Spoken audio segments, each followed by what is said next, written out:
मेरा नाम रागनी है। मेरा पूरा बचपन तरसते हुए गुजरा था। हर चीज को तरस तरस के देखा करती थी। मेरी माँ के मरने के बाद सौतेली माँ के ताने सुने और उसकी मार खाती रही। सोचा था कि बड़ी हो जाऊंगी तो शादी हो जाएगी और क्या पता अगले घर में सुकून का सांस मिल जाए। मगर मेरा ये ख्याल गलत साबित हुआ। पापा जो कि सौतेली माँ के पीछे लगे रहते थे, वो जो भी कहती बस वही बात पत्थर की लकीर बन जाया करती थी। वो मुझसे सारे घर के काम करवाती और बस 2 टाइम की रोटी मिल जाया करती थी। क्या ज़िंदगी थी मेरी।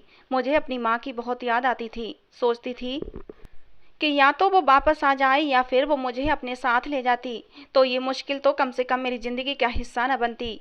मेरी एक ही सहेली थी जो कि बहुत अच्छी थी और मेरी सबसे बड़ी हमदर्द थी। वो मेरी मासी की बेटी थी। सीमा मासी मेरी माँ की दोस्त थीं और उन दोनों के बीच सगी बहनों वाली मोहब्बत थी। माँ के जाने के बाद भी मुझसे बहुत मोहब्बत करती थीं। उनका कहना था कि वो मेरी सगी मासी हैं। पूरी दुनिया में शायद वही एक थी जिनको मुझसे थोड़ी हमदर्दी और मोहब्बत थी। उनका घर भी हमारे घर के बराबर ही था। कभी दिल करता तो अपना सारा काम ख़त्म करके मैं उनके पास चली जाया करती थी। मेरी सौतेली माँ ने मुझे स्कूल का मुंह भी नहीं दिखाया था। जब बच्चों को स्कूल जाते देखा करती थी तो मेरा दिल भी करता कि मैं भी स्कूल जाऊं, लेकिन ये सपना मेरा सपना ही रहा था। हाँ, मेरी सौतेली माँ ने मुझे एक हुनर सिखा दिया था और वो था कपड़े सिलाई करने का। इस काम में मैं अच्छी तरह माहिर हो गई थी। मैं हर तरह के कपड़े आराम से सिलाई कर लिया करती थी। मोहल्ले की सारी औरतें मुझसे अपने कपड़े सिलवाया करती थीं और पैसे मेरी सौतेली माँ को दे जाया करती। मुझे पैसों की ज़रूरत भी नहीं थी और ना ही मैंने कभी उनसे मांगे थे। मैं तो बस यही चाहती थी कि वो मुझसे प्यार के 2 बोल बोल दिया करें, लेकिन शायद मेरी किस्मत में प्यार था ही नहीं। मेरी उम्र 22 साल की थी जब मेरे लिए एक रिश्ता आया था। वो मेरी मासी ने ही ढूंढा था। वो चाहती थी कि मेरी शादी हो जाए ताकि इस नर्क जैसी ज़िंदगी से मेरी जान छूट जाए। रिश्ता हर तरह से अच्छा था, मगर मेरी सौतेली माँ ने इनकार कर दिया और फिर मेरी सौतेली माँ ने अपनी बड़ी बहन के बेटे से मेरी शादी करने का सोच लिया था। उनका बेटा कोई काम नहीं करता था। शायद इसीलिए वो चाहती थीं कि इस नरक से निकलकर मैं उस नरक में चली जाऊं, क्योंकि उनको पता था कि मैं कपड़े सिलाई करती हूं जिससे अच्छी आमदनी हो जाया करती थी। सौतेली माँ ने उसी दिन मेरा रिश्ता अपनी बड़ी बहन के घर तय कर दिया। मुझे जो विश्वास था कि एक दिन मैं इस नरक से निकल जाऊंगी, मगर अब लगता था कि एक से निकलकर दूसरी में डाल दी जाऊंगी। शादी की सारी तैयारियां हो गई थीं। इसी हफ्ते शादी होनी थी। सीमा मासी ने पापा को रोकने और समझाने की बहुत कोशिश की, मगर पापा ने उनकी एक न सुनी, क्योंकि उन पर तो सिर्फ माँ की बात ही असर करती थी। मैंने भी कुछ नहीं कहा, बस खुद को हालात के भरोसे छोड़ दिया था। भगवान, अब तेरे सिवा मेरा कोई नहीं। और फिर अगले हफ्ते मेरी शादी हो गई। मेरा नाम किसी और नाम के साथ जोड़ दिया गया था। सारी जिंदगी के लिए मुझे किसी और के नाम से जीना था। विदाई का समय भी आ गया। मेरे जाने से इस घर में किसी को कोई फर्क नहीं पड़ता था, इसलिए कोई मेरे गले लगकर रोया भी नहीं था। सीमा मासी और मेरी सहेली प्रिया मुझसे पहले ही मिलकर जा चुकी थीं, क्योंकि मेरे पापा की दूसरी पत्नी ने उनको मेरी शादी पर आने की दावत भी नहीं दी थी। मैं अपनी सौतेली माँ के घर से निकलकर अपने पति के घर आ गई थी। वो घर भी मेरी माँ की सौतेली बहन का था। मैं कैसे ये उम्मीद कर सकती थी कि यहाँ मुझे सुकून मिलेगा, और ऐसा ही हुआ था। मेरी सास ने अगले ही दिन से मुझे काम पर लगा दिया था। वो मुझसे सारे घर के काम करवाती और साथ ही साथ मुझे सिलाई करने पर भी मजबूर करती थी कि लोगों के कपड़े तुम सिलाई किया करोगी, क्योंकि सास का कहना था कि तुम्हारे पति का काम अच्छा नहीं है और तुम इस घर को चलाने के लिए हमारी मदद करोगी। उसके बाद कपड़ों का ढेर मेरे आगे लगा दिया गया था। सारा दिन घर के कामों में गुजर जाता और सिलाई का काम मुझे रात को करना पड़ता था।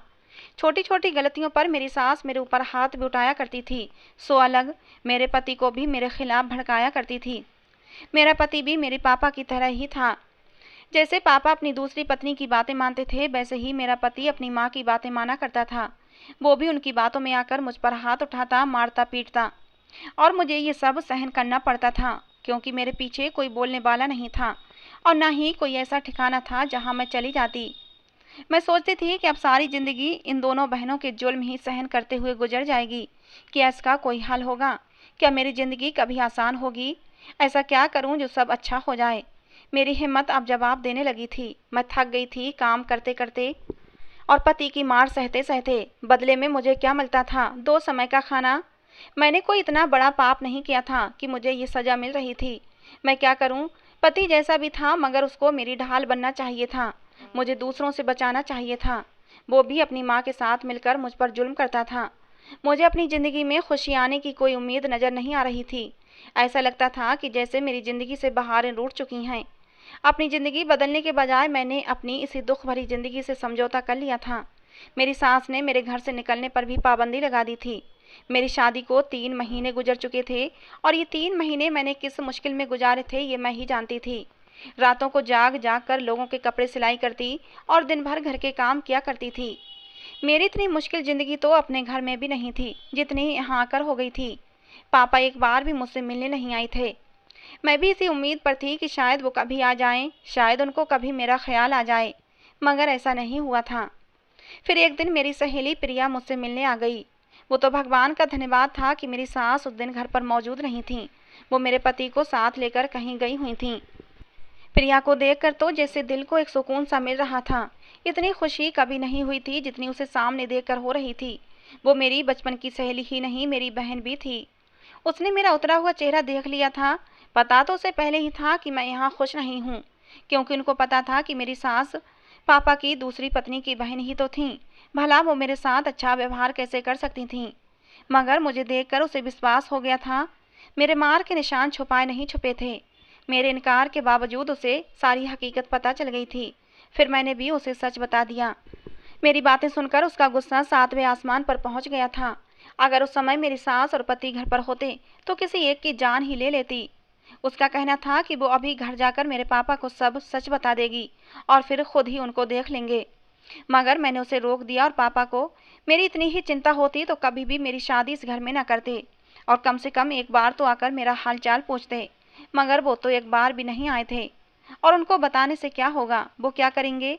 बल्कि उनको बताने से उल्टा ये नुकसान होगा कि मेरी सौतेली माँ को पता चल जाएगा और फिर वो मेरी सास को बताएंगी और फिर इनको फिर से मौका मिल जाएगा मुझ पर हाथ उठाने का। कुछ देर तक प्रिया सोचती रही। फिर उसे भी यही लगा कि मैं जो भी कह रही हूँ सच कह रही हूँ। ऐसा ही होना था। ऐसा करने से मेरी ज़िंदगी और भी नरक बन जानी थी। फिर वो कहने लगी कि समस्या का कोई ना कोई हल तो निकालना ही पड़ेगा। मैं तुम्हें इस तरह नहीं छोड़ सकती।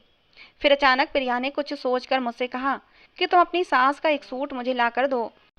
मैंने उसे अपनी सास का एक पुराना सूट लाकर दे दिया जो मेरी सास बहुत कम पहनती थीं। उसने वो सूट अपने बैग में रख लिया और मुझसे कहा कि कल तक का इंतज़ार करो, बस फिर सब कुछ ठीक हो जाएगा। वो कपड़े लेकर जा चुकी थी और मैं इसी सोच में गुम बैठी थी कि भला मेरी सास के पुराने कपड़ों से सब कुछ ठीक कैसे होने वाला था। 2 दिन गुजरे थे जब वो दोबारा आई और उसने जल्दी से मुझे मेरी सास का वही सूट दिया जो मैंने उस दिन उसे दिया था। उसने मुझे वापस कर दिया और कहा कि अब जब भी तुम्हारी सास तुम्हें मारने लगे तो फौरन कमरे में जाकर ये कपड़े पहन लेना। फिर देखना तुम्हारी सास तुम्हारे पैरों में गिर जाएगी और तुमसे माफ़ी मांगेगी। उसने इतना ही कहा और जल्दी से वहाँ से चली गई थी, क्योंकि मेरी सास किसी भी समय घर आ सकती थी। मैंने भी उसे नहीं रोका था और कपड़े लेकर कमरे में ही छुपा के रख दिए थे। दिल में एक डर भी था कि अगर मेरी सास को इस बारे में पता चला तो वो क्या करेगी। मुझे अपनी जान जाती महसूस हो रही थी। मगर प्रिया का कहना था कि हिम्मत से काम लेना। मैंने कोशिश करके खुद को नॉर्मल ही रखा कि कहीं मेरी सास को मुझ पर शक न हो जाए। वो बहुत ही तेज औरत थी। वो तो इंसान को देखकर ही पहचान लेती थी कि उसके दिलो दिमाग में क्या चल रहा होगा। इसीलिए मैं उससे छुपती फिर रही थी। इसी में मेरी भलाई थी। सारे दिन का काम करने के बाद मैं आराम करने के लिए लेट गई।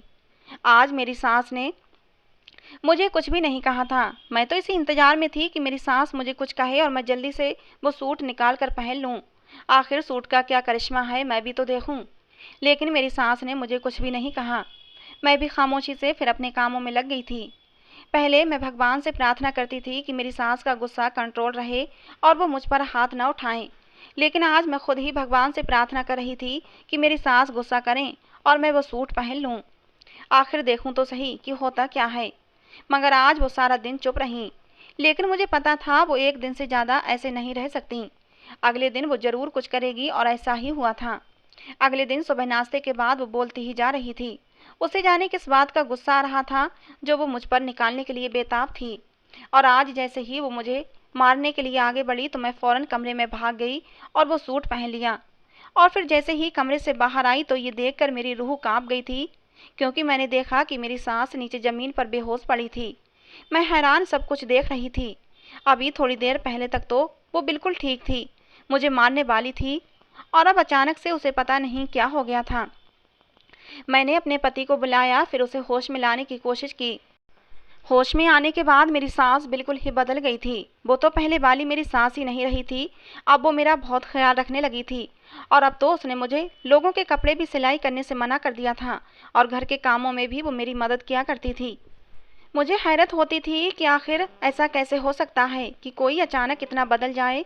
सब कुछ मेरी समझ से बाहर था। मेरा पति भी अब मुझे कुछ नहीं कहता था। मेरी सास भी मेरे पति से मेरी बात मानने के लिए कहती थी। उस सूट का क्या राज था मुझे नहीं मालूम, मगर अब मेरी ज़िंदगी बदल गई थी। मैं अब बहुत ही आराम से रह रही थी। लेकिन मेरी सौतेली माँ से ये बात कब तक छुपी रह सकती थी। उसे तो विश्वास ही नहीं आ रहा था कि ऐसा भी हो सकता है। वो घर आई थी ताकि अपनी बहन को दोबारा से मेरे खिलाफ कर सके। सौतेली माँ ने शादी के समय ही कह दिया था कि वो मेरे साथ जरा भी नरमी न रखे, जितना हो सके मेरे साथ बुरा सलूक करे। और मेरी सास ने ऐसा ही किया था। लेकिन जब मेरी सास का व्यवहार मेरे साथ अच्छा हो गया था तो मेरी सौतेली माँ को यह हजम नहीं हो रहा था। वो मुझे सुकून से कैसे देख सकती थी। वो मेरी सास को दोबारा भड़काने के लिए चली आई थी, मगर मेरी सास खामोशी से सारी बातें सुनती रही थी। उसने जवाब में कुछ नहीं कहा था। मेरी सौतेली माँ जब सब कह चुकी तो फिर उसने मेरे पति को मेरे खिलाफ करना शुरू कर दिया। वो भी खामोशी से उनकी सारी बातें सुनता रहा था। और फिर उसने कहा था कि वो पहले से भी मेरे साथ बहुत गलत कर चुके हैं, अब और ज़्यादा नहीं करेंगे। और मेरी सौतेली माँ से कहा था कि अब तुम हमारे घर से जा सकती हो। मेरी सौतेली माँ वहाँ से आग बबूला होकर निकल चुकी थी। उनको तो अपने कानों पर विश्वास ही नहीं हो रहा था कि वो सब उसे घर से निकाल देंगे। एक दिन मैंने प्रिया को घर बुलाया और उससे पूछा कि उसने उन कपड़ों के साथ क्या किया था जिसकी वजह से मेरी सास मेरे पति का रवैया अच्छा हो गया है। मुझे कारण जानना था कि आखिर इन सब के पीछे क्या कारण था। प्रिया का कहना था कि कारण जानकर तुम क्या करोगी, मगर मुझे सारे मामले की सच्चाई जरूर जानना थी। मेरे मजबूर करने पर उसने मुझे बताया कि उसने मेरी सास के कपड़ों पर काला जादू करवाया था ताकि वो मेरे साथ अच्छा रवैया रखें। उसने मुझे बताया कि वो एक ऐसे बाबा को जानती थी जिसे ये काम करवाया जा सकता था और तभी तुम्हारी सास का व्यवहार बदल गया था। मगर मुझे यहाँ एक बात समझ नहीं आई थी कि जादू तो सिर्फ सास के कपड़ों पर हुआ था, मगर मेरा पति क्यों मेरी इतनी तरफदारी करने लगा था। और अब तो मेरा पति मेरा बहुत ही ध्यान रखने लगा था। ऐसा लगता था कि जैसे मैं उसके लिए बहुत ही कीमती चीज़ हूँ।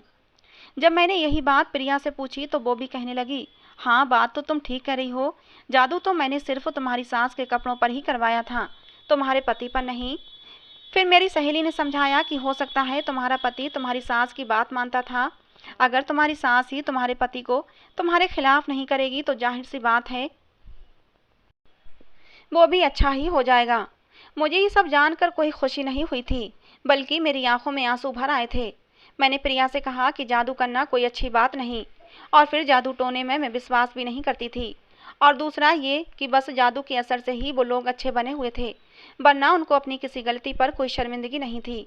अगर ऐसा था तो मुझे ये झूठी और बनावटी हमदर्दी और मोहब्बत नहीं चाहिए थी। मैं हमेशा से सच्ची मोहब्बत की प्यासी थी जो मुझे आज तक नहीं मिली थी। मुझे अपने पति की सच्ची मोहब्बत चाहिए थी, जादू के असर से की गई बनावटी मोहब्बत नहीं। इस बनावटी मोहब्बत से तो अच्छी मेरे पति की मार है और बुरा व्यवहार है, कम से कम वो सच्चा तो है। प्रिया मुझे समझाने लगी कि अगर जादू के असर से ही सही तुम्हारी ज़िंदगी में थोड़ा बहुत सुकून आया है तो इसमें गलत क्या है। मगर गलत तो था। आखिर कब तक मैं जादू के असर से उनके जुल्म से बची रहती। मेरी ज़िंदगी तो हकीकत में उस समय बदलती जब वो लोग दिल से इस बात को मानते कि वो गलत हैं। मैंने वो कपड़े उसी समय आग के हवाले कर दिए। मैं चाहती थी कि वो हकीकत में बदलें। अगर मेरी किस्मत में खुशी लिखी थी तो मुझे ज़रूर मिलनी थी, और अगर नहीं थी तो फिर क्या गिला शिकवा, हम क्या कर सकते हैं। प्रिया वापस चली गई थी। अब इस बात को 2 दिन गुजर गए थे जब अचानक से मेरी सास पहले वाली झगड़ालू औरत बन गई थी। मुझे बातें सुनाती, मुझे ताने देती, मौका मिलता तो मुझ पर हाथ भी उठाती। मगर मैं उसकी सारी बातें खामोशी से सह रही थी कि कहीं ना कहीं मुझे पता था कि मुझे ये सारी ज़िंदगी ही सहना था, तो मुझे इस सब की आदत डाल लेनी थी। मगर फिर एक दिन वो मुझे मारने लगी, मगर इससे पहले ही वो मुझे मारती किसी ने उनका हाथ पकड़ लिया था। मैं आंखें बंद किए खड़ी थी। मुझे थप्पड़ न पड़ने पर हैरत हुई थी और आंखें खोलकर देखा तो मुझे विश्वास नहीं हुआ था। मेरी सास का हाथ रोकने वाला कोई और नहीं बल्कि मेरा पति था। मुझे हैरत हुई थी कि वो तो खुद अपनी माँ के साथ मिलकर पहले मुझ पर हाथ उठाया करता था, तो आज उसने अपनी माँ का हाथ रोक क्यों लिया। मेरे कानों को विश्वास नहीं हुआ जब उसने कहा कि आज के बाद वो अपनी माँ को कभी मुझ पर कोई जुल्म नहीं करने देगा। वो बदल गया था। क्या ये सच था? मुझे विश्वास नहीं हो रहा था। मेरी सास ने उससे बहुत कहा कि सारी गलती तुम्हारी पत्नी की है, इसने आज घर का फर्श ठीक से नहीं धोया है। सास ने न जाने क्या कुछ मेरे बारे में कहा, मगर मेरे पति का कहना था कि मैं सब जानता हूँ। मेरी आंखों पर जो पट्टी बंधी थी अब वो उतर चुकी है। उसे अब साफ साफ और सब ठीक दिखाई देने लगा है। अब मैं रागिनी के साथ कोई और जुल्म बर्दाश्त नहीं करूँगा और ना ही किसी को अनुमति दूंगा, चाहे वो मेरी अपनी माँ ही क्यों ना हो। वो मेरा हाथ पकड़े मुझे कमरे में ले आया था। मैं तो अभी तक इसी बात पर हैरान थी कि जो इंसान अपनी माँ के सामने मुझसे ठीक से बात भी नहीं करता था, अपनी माँ के कहने पर मुझे मारता था, आज उसने अपनी माँ का हाथ रोक रखा था। वो हाथ जो मुझ पर उठा था, वो जानता था कि उस समय मेरे दिमाग में क्या चल रहा था। यही कि उसने मेरे लिए ये सब क्यों और किस लिए किया, जबकि वो तो अपनी माँ की हाँ में हाँ मिलाता था। ये सवाल जो मेरे दिमाग में थे उसने खुद ही जवाब दे डाले और मुझे इस बात पर भी हैरत हुई थी कि उसे ये सब कैसे पता चला। मैं यही सोच रही थी जब उसने मुझे बताया कि उस दिन मैंने तुम्हारी और तुम्हारी सहेली प्रिया की बातें सुन ली थीं। उस दिन मुझे तुम्हारी बातें सुनकर ये एहसास हुआ था कि मैं और मेरी माँ किस कदर गलत हैं। वो अचानक ही मेरे पास आकर मेरे पैरों में बैठ गया और हाथ जोड़कर मुझसे अपने गलत व्यवहार की माफ़ी मांगने लगा। मुझे समझ नहीं आ रहा था ये सब क्या हो रहा था। उसकी आंखों में आंसू थे। उसका कहना था कि आज तक वो एक ऐसी लड़की के साथ गलत करता आया जो कि बहुत ही अच्छी लड़की थी। उसका दिल शीशे की तरह साफ था। मेरे पति ने मुझे बताया कि वो सिर्फ अपनी माँ की वजह से ही ऐसा नहीं करता था, बल्कि उसकी मासी, जो कि मेरी सौतेली माँ थी, उन्होंने मेरे पति को बताया था कि मैं अच्छी लड़की नहीं हूँ और ना ही मेरी माँ अच्छी औरत थी। फिर मेरे पति ने मुझे बताया कि तुम्हारी सौतेली माँ ने मुझे ये भी बताया था कि तुम्हारी माँ घर से भाग गई थी। मेरी मासी ने मुझे ये भी बताया कि तुम भी अपनी माँ की तरह चरित्रहीन हो और तुम भी एक दिन ऐसा ही करोगी। मुझे छोड़कर एक दिन तुम भी भाग जाओगी। उस दिन तुम्हारी और तुम्हारी सहेली की बातें सुनकर मुझे एहसास हुआ था, जब इंसान की सोच इतनी अच्छी हो, जिसके ख्याल इतने पवित्र हों, वो कभी गलत हो ही नहीं सकता। मैंने अपने पति को बताया कि मेरी माँ घर से नहीं भागी थी, बल्कि उनके खिलाफ साजिश की गई थी। मेरी सौतेली माँ मेरे पापा से शादी करना चाहती थी, इसीलिए उसने मेरी माँ पर झूठा इल्ज़ाम लगाया था, जिसका दुख मेरी माँ बर्दाश्त नहीं कर पाई थी और दुनिया से ही चली गई थी। उसके बाद उन्होंने मेरे पापा से शादी कर ली थी और सारी ज़िंदगी मेरी माँ को गलत बनाकर रखा था और मुझे भी उनके नाम के ताने देती रही थीं। वो मुझसे बहुत नफरत करती थी और मुझे सारी ज़िंदगी तकलीफ़ देने के लिए ही मेरी शादी यहाँ करवाई थी। मेरी बात सुनकर मेरे पति ने दोबारा से मुझसे माफ़ी मांगी थी। मेरा पति बदल गया था। उस दिन के बाद से ही मेरा ख्याल रखने लगा था। उसे अपनी गलती का एहसास हो गया था और ये बातें मेरी सास को भी जब पता चली थीं तो उन्होंने भी मुझसे माफ़ी मांगी थी। मेरी सौतेली माँ से उन्होंने मिलना जुलना बंद कर दिया था। उनका कहना था कि वो एक बेशरम औरत है जिसने अपने फ़ायदे के लिए दूसरे की ज़िंदगी ख़राब की थी। ये कोई आम बात नहीं थी किसी पर झूठा इल्ज़ाम लगाया था। पापा को भी ये बात पता चल गई थी और वो जो सारी ज़िंदगी मेरी मरी हुई माँ को गलत समझ रहे थे, जिसकी वजह से मुझसे भी दूर हो गए थे, अब बहुत ही शर्मिंदा थे। उनका कहना था कि उनके अंदर मुझसे माफ़ी मांगने की भी हिम्मत नहीं है, मगर मैंने अपने पापा को माफ़ कर दिया था। वो जैसे भी थे मेरे पापा थे। मगर मेरी सौतेली माँ अब भी नहीं बदली थी, मगर मुझे उनकी अब बिल्कुल भी परवाह नहीं थी। आज मैं अपने घर में बहुत खुश थी। मैंने इतने साल भगवान का नाम लेकर सब्र किया था और मुझे उसी का फल मिल गया था। दोस्तों, आप लोगों को क्या लगता है, क्या मेरी सौतेली माँ मेरा घर दोबारा से बर्बाद करने की कोशिश करेगी? और अगर करेगी तो मुझे आगे क्या करना चाहिए? अपनी राय कमेंट बॉक्स में ज़रूर देना। तो दोस्तों, आज की कहानी पसंद आई हो तो प्लीज़ लाइक करना। चैनल को सब्सक्राइब नहीं किया है तो जल्दी से सब्सक्राइब कर लेना, क्योंकि आपको डेली ऐसी ही नई नई कहानियाँ सुनने को मिलेंगी। कहानी को अंत तक सुनने के लिए आप लोगों का बहुत बहुत धन्यवाद दोस्तों। मिलते हैं अगली किसी नई कहानी में।